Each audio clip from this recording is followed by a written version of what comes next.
You will need butter, parsley, salt, pepper, a blender, 3 boiled potatoes, and a little bit of milk. Dice up the potatoes before putting them into the blender.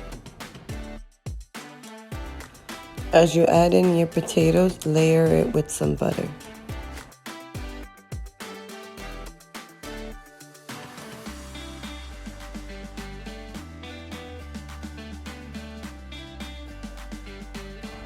Add in 2/3 of milk, depending on the amount of potatoes that you have. A little bit of parsley.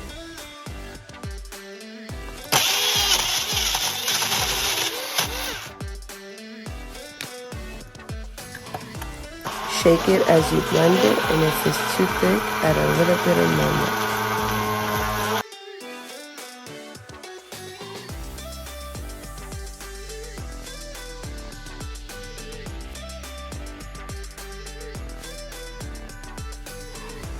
Easy and delicious mashed potato recipe. Enjoy!